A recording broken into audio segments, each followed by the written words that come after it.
Oh, they're my notes for me. There's a question you're going to ask. No, they're my little things that I've made. No questions.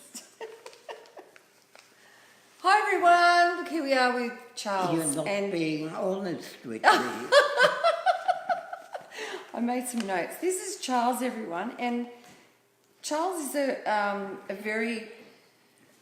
father of a very good friend of mine, and Charles is 101. I can't even imagine, like I just think 101 years, that's a long time to be on the earth. But you said to me that your life was, because I asked you about your life and stuff like that, and you said before it was adventurous. What was the other? You weren't listening, were you? I was listening, but there's just so much to take in. Oh, there's so much information. Obviously you did not, Bobbin. Oh, no. I said... But you're the one with a fabulous memory, because that's another thing that you said, that you've got this great memory to always remember dates, and, well, I've never been good at dates. Like this. Now, I said to you, to refresh your memory, I said, I have led a very adventurous, dangerous... That's right, dangerous, yes. Productive life. I mean... Well, I wish we could all say adventurous and certainly productive, because there's a lot of people in this world that don't value their life as being productive or adventurous. But you always mentioned, dangerous as well. So to me, I think, wow, danger, because you were born in 1917 in Vienna, in Austria. Indeed. And what was life like in Vienna when you were a young child? I had two wonderful parents who brought me up in the proper bourgeois Christian way. Mm-hmm. I was instilled at an early age with the very important Christian values, and they have stayed with me. That's wonderful. Did you have you any brothers or sisters? No. Only child? There's only one like me. I don't think that's bloody funny. All right, okay. All right, well, you know, I'm thinking, you're testing me here because... What are you testing me? I just want to get your story. Like, I'm an open book here, so... That makes two of us. Yeah, right. So let's open the book. Let's open that book, all right. So, because I know when I was a young person, I was one of three girls, and I know what life was like for me as a young girl, you know, like... It was fun, and we'd be playing out in the streets, and, you know, it was just... You've got a Greek background, have you? I'm an Aussie through and through. Yeah, Aussie You're blood. not black. Aussie blood runs through me, yeah. No. So your background is Anglo-Saxon. Mm-hmm. Right. Who's interviewing who now? It's a two... Don't you take my job. It's a two-way street. I knew you were going to say that. So, and I also remember talking to you just a minute ago too, was saying, because you said to me you went to university. And I said, what did you study at uni? I told you. Social... You're a big talker, but not a good listener. Political science. I studied political science. And how old were you when you did that? Well, I started at a very early age. I matriculated and I went to uni. So it's something that's always been, close to your heart. My intention, Hitler put a stop to that. My intention was to enter our diplomatic service as a cadet and hopefully make that my career and serve my country in that capacity. Okay. That's a wonderful statement, the way I see it, or hear it, and I remember what you just said. Good! Bravo! Bravo! So, okay, so you were born in 1917, Yes. at the end of World War One.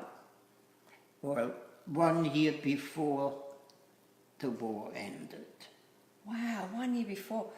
Okay, so what was, like I'm saying before, what was life like for you as a young person? Wonderful. Carefree. Carefree. Happy. Yeah. And what's your, maybe, how do I get into this? So what was your memories as far as Hitler and what was happening in... Like, I know we've only got half an hour and that's something that we did speak about before, but... Well, the books written about what happened to my country is called Anschluss. It's a German word, and there is no proper translation.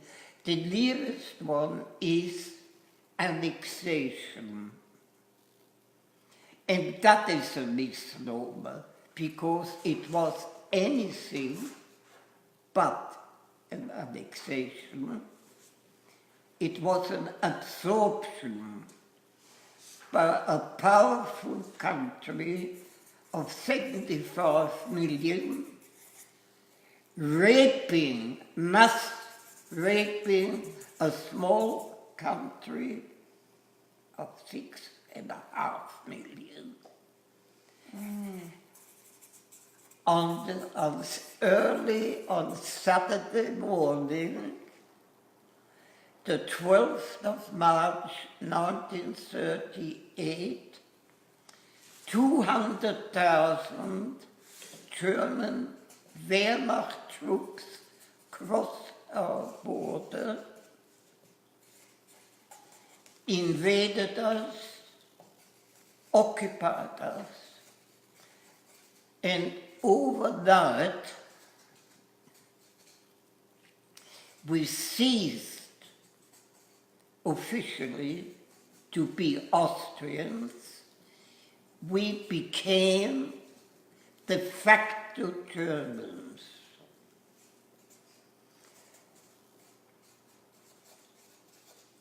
Every male of military age, except the Jews, were conscripted into the German army.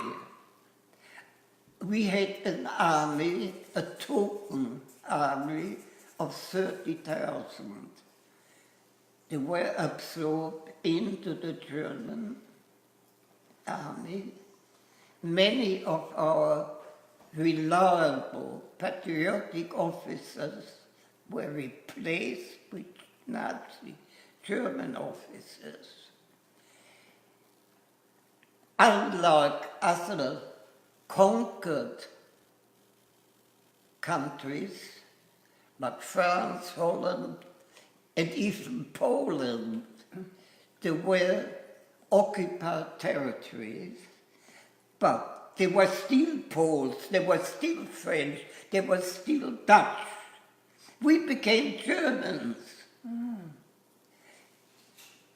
In plain English, we did not only lose our freedom, our independence, we lost our nationhood, we lost our identity. Can't even imagine what that would be like. No, you can't.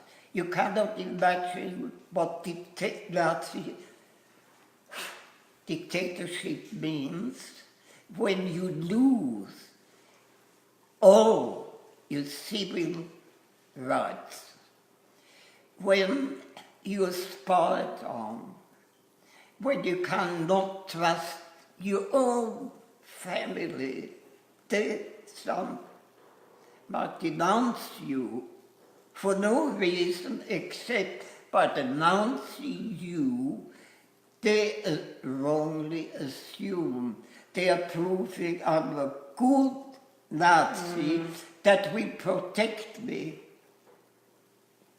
Nobody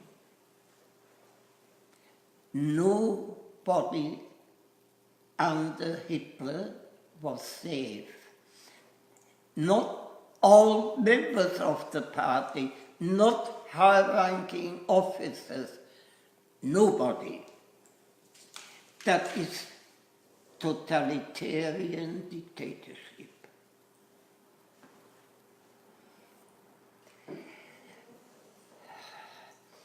Having been conscripted into the German army, I had no intention of serving under Hitler. As a young man, I was faced with to make an agonizing, heartbreaking decision: serve under Hitler or desert and leave my country and everything I left behind. That is what I decided to do. So then I served in the British forces, not because I'm Anglophile, because I'm not, and for jolly good reason, but because that was the only way I could help fight Hitler and hopefully do my bit to liberate and free my country. Hello. So that was not very pleasant for me. Regarding the war is ugly, dirty. It is we're sacrificing our youth for no purpose. Our youth becomes cannon fodder. Hitler didn't fight, Churchill didn't fight, the bloody soldiers did. They were sacrificed. So, as a socialist, I'm a pacifist. So again, I was faced, how can I, as a pacifist, fight and kill? So, no man should be forced to make such a decision. So you try to weigh up my dad repeatedly told me, son, do the right thing. That is sometimes easier said than done. Now, what was the right thing for me to do? Should I have stayed, or was it the right thing to do what I did? To this day, I don't have the answer. I still have Gewissensbisse, which is a German word and almost impossible to translate. The best translation is pangs of conscience.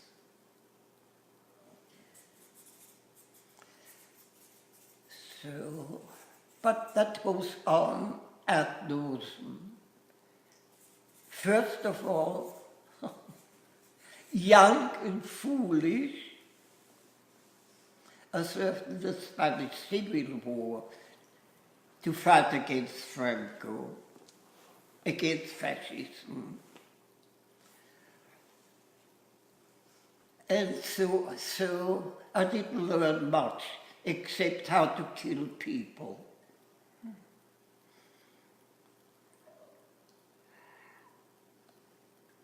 Am I proud of what I have done? Not really. Am I a better person for what I have done? I doubt it. No soldier, no combatant, when he enters the army, the Air Force, as a pilot,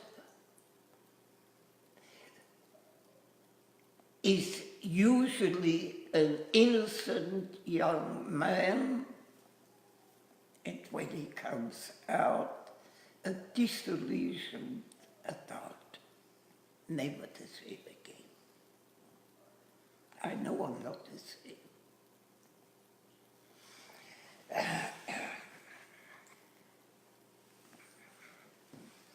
And I believe that you're writing a book. Yes, indeed. That will be my legacy to posterity, because future generations have got a right to know what really happened, not a distorted version. History books are not as reliable or as accurate as you may think. Take my word for it. They are based on authors who interviewed people. Now, it is an indisputable fact that if you interrogate two survivors, you get 3 different testimonies. And they're basing the whole book on what Joe Blow has told them. Wrong. Period. They weren't there. I was. That's the bloody difference. I think I've talked enough. Wow. It's not something I enjoy doing. I'm No, sorry. I shouldn't think it would be. So, life here in Australia, let's just go forward. Australia You're involved in the fish... Australia is the second best. Well, you Second can laugh, that doesn't bother me. Australia is the second best country in the world. My country is the best. Now you say, of course you would say that, you're Austrian. Am I biased? I'm very honest. I'm honest to a fault. Do we have bad people? Yes, of course. But the majority of my people are beautiful people. They are always polite, and many of them will invite you as a foreigner to their home. That is the sort of people we are. Regarding Lebanese, nothing personal. Nothing personal.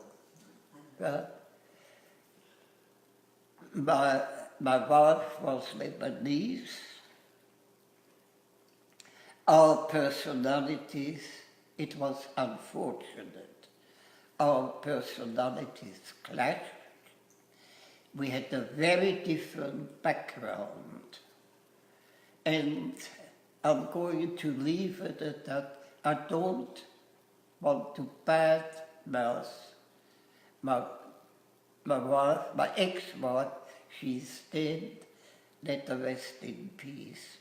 It was a miserable marriage of which we are both responsible.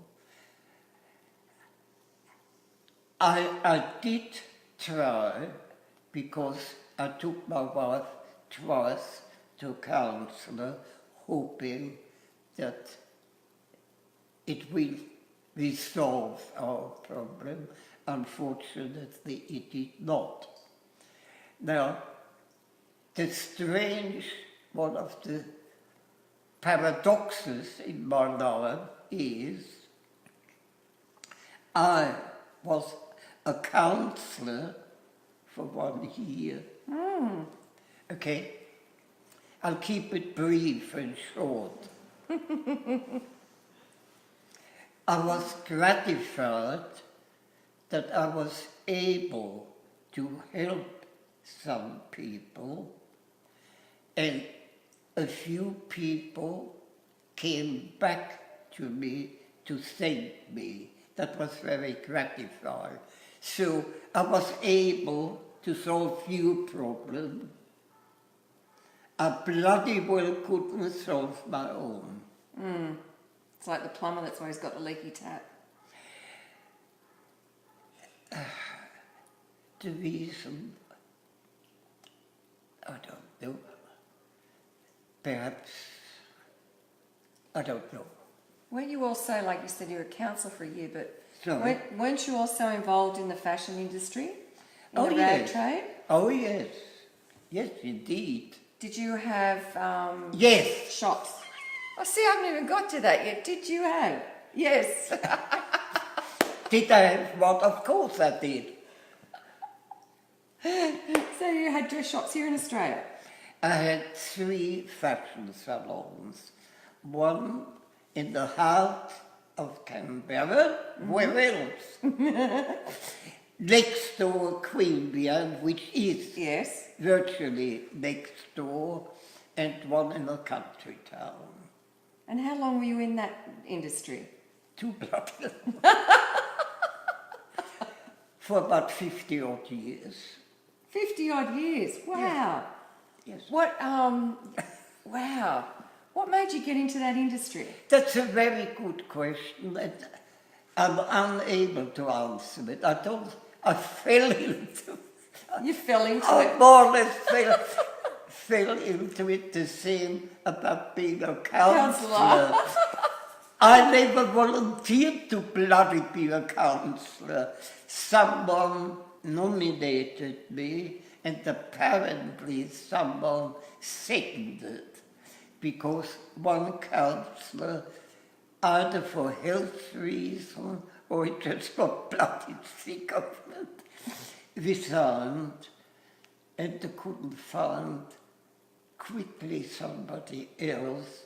So because I was the bloody oldest, they had naturally assumed that I'm the wisest, and that's debatable.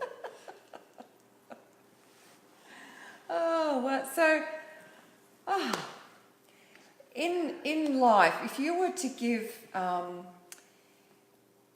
if you wanted to say to someone, what is it that's so important about living and life, and what would be a wonderful message? We're only for a short time on this earth. We should make the best of it, and my best advice, based on my personal experience, is do not waste 1 minute, Second. 1 minute of your life. What's your secret to living such a wonderful long life?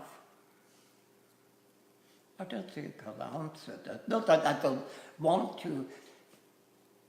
Good Austrian genes. That's a good answer. Oh, but if you don't like the answer, lump it. Cheeky. You got a thumbs up there from the producer anyway, so she liked that one. So, But if you don't like it, you can still lump it.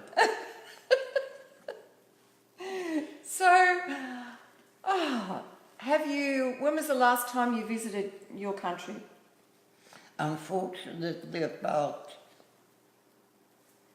13, roughly 13 years ago, when I invited several times my younger daughter to come with me. For some reason of her own, she declined. She has no interest in my country whatsoever.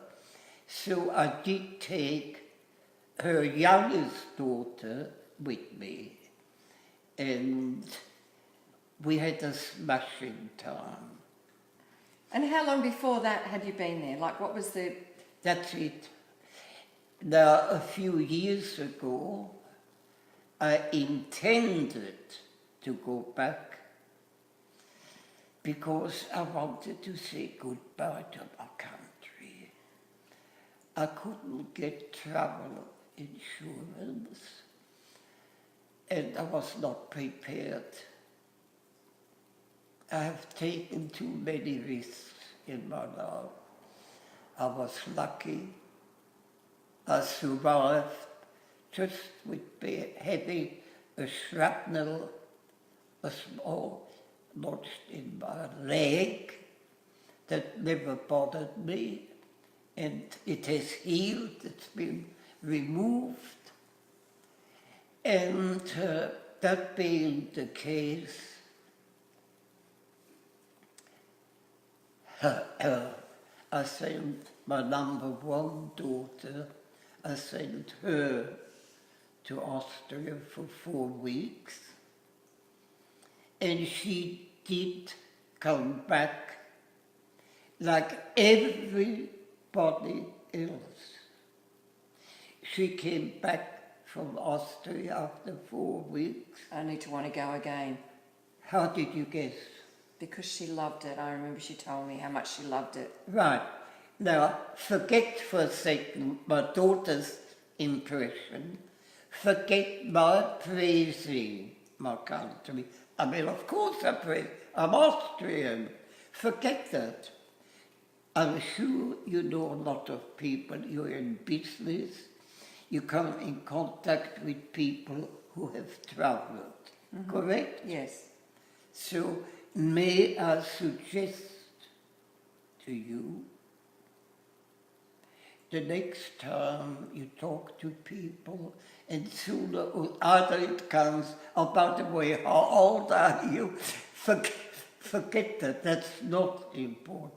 But if that person, you say, have you been to Europe? And the person says, yes. All right, you've been to Austria? If the answer is yes, then I strongly suggest ask the person, what is your impression? Did you like it? But before you do that, I can give you their answer. It is a beautiful country. I want to go back. There you have it. Forget about me. Forget about her. I'll bet you any money that is what's going to happen. I know, I've had feedback from people to say what a pretty place it is and very welcoming. Well, that's so I will get there one day. That's more or less what I said. But, you know, like, where's that hat of yours? Where's that Sorry? hat? Where's that hat? Put this on. Don't you start bossing me. Oh, no. Well, here, let me put it on. Let me put it on. Let's get a photo. But you're not Austrian. No, I'm not. You're according to you, a pure Aussie. Well, not pure. I mean, you know, You're not. Anglo-Saxon. No, I'm not. No. Well, that is what you claimed at first. So, you are a bit of a mixture. A bit of everything. Yeah, we all are. No. Either your parents, your grandparents come British. British. Right. Then you've got no right to welder. That's right. But you have. You've got every right. Who do you hate him? Here you go. Look, we're saying goodnight to everyone out there, and so proud to tonight, interview this wonderful man, and thanks for sharing your life with us, or some of it. And I know you've got so much more that you'd like to tell us, and it'll go on and on and on. But, the wonderful thing about it is the beautiful book that's been written, and when it's completed, we're going to hear about it. I want to read it. Rest assured, you will learn a lot. Yes, I will. My book, parts of my book are controversial, but never boring. I couldn't imagine they'd be boring, Charles. Now, the name of the book is? The name of the book is, Charles? Well, someone might steal the title. All right, well, we're not going to share that. No, I'm quite serious. Yes, all right. Someone might. I'm Yes. not going to say that's what's going to happen. No, but we'll hear about it when it's completed. Let me assure you, you will, if I live long enough. You'll live long enough. You have to live long enough to complete it. That's what I'm telling myself. That's what I'm telling you. I'm the boss here. Well, maybe not. So we want to say goodnight to, and thank you for everyone for each and every week supporting me with this wonderful dream of mine that I live each and every week. I'm able to get up out of bed on Wednesdays and get myself organised and be ever so grateful that I'm here. Exercise, keep fit. Keep fit and exercise is the key to life. And, keep fit. Enjoy your life. It is only short. Yeah. Make the best of it. Very wise words, Charles. Yes, make the most of it, and live it to the full. Absolutely. Yeah, that's what we want. So tonight I'm saying thank you to everyone that supports me each and every week, and some of the names I'll just read out.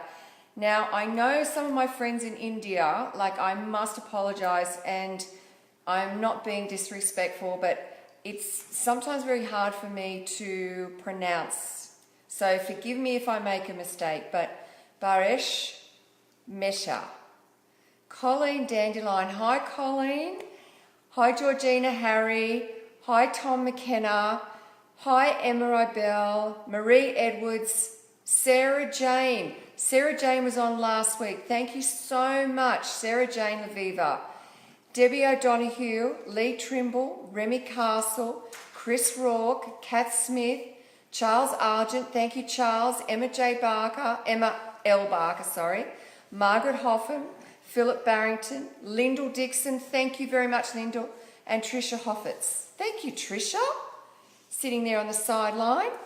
So, thank you everyone for joining us tonight and hearing Charles's story, and thank you Charles for sharing it. My story? Yeah. A fraction of 101 years. It's just a blink of an eye. Yes. Yeah. Absolutely. Yeah. So, yes, there you have it. There you have it.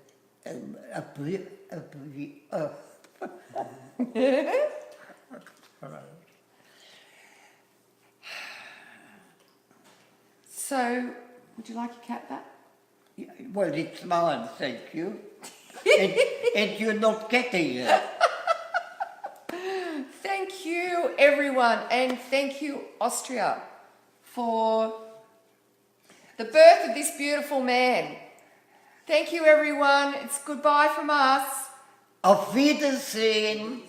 Alles Gute. Thank you.